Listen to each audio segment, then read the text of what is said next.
ನಮ್ಮೊಂದಿಗೆ ಜನತಾದಳ ಕಾರ್ಯಕ್ರಮ 2ನೇ ದಿನಕ್ಕೆ ಇವತ್ತು ರಾಜ್ಯವ್ಯಾಪಿ ಪ್ರವಾಸವನ್ನು ಮುಂದುವರಿಸಿದ್ದೇವೆ. ಇವತ್ತು ಚಿಕ್ಕನಾಯಕನಹಳ್ಳಿಯ ಬುಕ್ಕಾಪಟ್ಟಣ ಹೋಬಳಿಗೆ ಬಂದಿದ್ದೇವೆ. ವಿಶೇಷವಾಗಿ ಬುಕ್ಕಾಪಟ್ಟಣ ಹೋಬಳಿ ಯಾವತ್ತಿಗೂ ಕೂಡ ಜನತಾದಳ ಪಕ್ಷದ ಪರವಾಗಿ ನಿರಂತರವಾಗಿ ಆಶೀರ್ವಾದ ಮಾಡಿರ್ತಕ್ಕಂಥ ಹೋಬಳಿ. ಇಲ್ಲಿ ವಿಶೇಷವಾಗಿ ನಾನು ಆಯೋಜನೆ ಮಾಡ್ಕೊಂಡಿರ್ತಕ್ಕಂಥದ್ದು ಪಕ್ಷದ ಮುಖಂಡರುಗಳು ಕಾರ್ಯಕರ್ತರ ಸಭೆ. ನಿಮ್ಗೆ ಗೊತ್ತಿದ್ದಂಗೆ membership drive missed call campaign ಈಗಾಗಲೇ ರಾಜ್ಯವ್ಯಾಪ್ತಿ ಏನು ನಡೀತಾ ಇದೆ.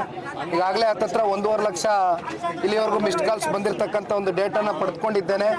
ಹಾಗಾಗಿ ರಾಜ್ಯದ ಜನತೆ ಮತ್ತು ನಮ್ಮ ಪಕ್ಷದ ಕಾರ್ಯಕರ್ತರು ಇವತ್ತು ಬಹಳ ಉತ್ಸಾಹಕತೆಯಿಂದ ಈ ಒಂದು ಕ್ಯಾಂಪೇನ್ನಲ್ಲಿ ಪಾಲ್ಗೊಳ್ತಾ ಇದ್ದಾರೆ.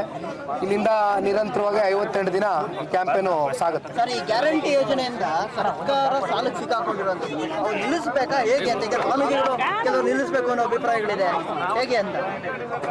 ಒಂದು ಕಳೆದ ಸಾರ್ವತ್ರಿಕ ಚುನಾವಣೆಯಲ್ಲಿ ಕಾಂಗ್ರೆಸ್ನ ಪಕ್ಷವೇ ಅವರ ಪ್ರಣಾಳಿಕೆಯಲ್ಲಿ ಗ್ಯಾರಂಟಿ ಯೋಜನೆಯನ್ನ ಕೊಡ್ತೇವೆ, ಪ್ರತಿ ತಿಂಗಳು ನೀಡ್ತೇವೆ ಅಂತಕ್ಕಂಥ ಮಾತನ್ನ ಕೊಟ್ಟಿದ್ದವ್ರೆ.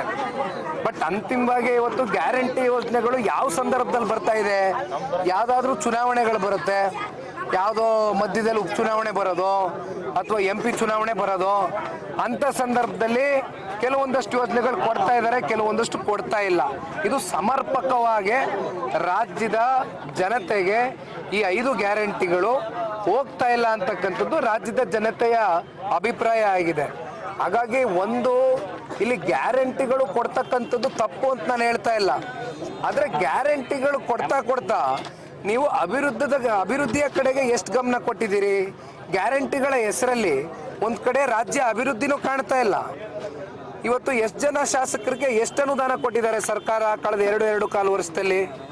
ಎಷ್ಟು ಕೊಡ್ಲಿಕ್ಕಾಗಿದೆ? ಅಭಿವೃದ್ಧಿ ಹೆಸರಲ್ಲಿ ಲೂಟಿ ಹೊಡಿತಾ ಇದ್ದಾರೆ ರಾಜ್ಯ ಸರ್ಕಾರ. ಜೊತೆಯಲ್ಲಿ ಎಲ್ಲ ತೆರಿಗೆ ಇವೆಲ್ಲ ಜಾಸ್ತಿ ಮಾಡ್ಕೊಂಡು ಅಂತಿಮವಾಗಿ ತೆರಿಗೆನೂ ಜಾಸ್ತಿ ಕಟ್ತಾ ಇದ್ದಾರೆ ರಾಜ್ಯದ ಜನತೆ. ನೀವು 5 ಗ್ಯಾರಂಟಿಗಳು ಸಮರ್ಪಕವಾಗಿ ರಿಚೌಟ್ ಮಾಡ್ತಾ ಇಲ್ಲ. ಅಭಿವೃದ್ಧಿ ಕಾರ್ಯವೂ ಕೂಡ ಸ್ಥಗಿತ ಆಗಿದೆ.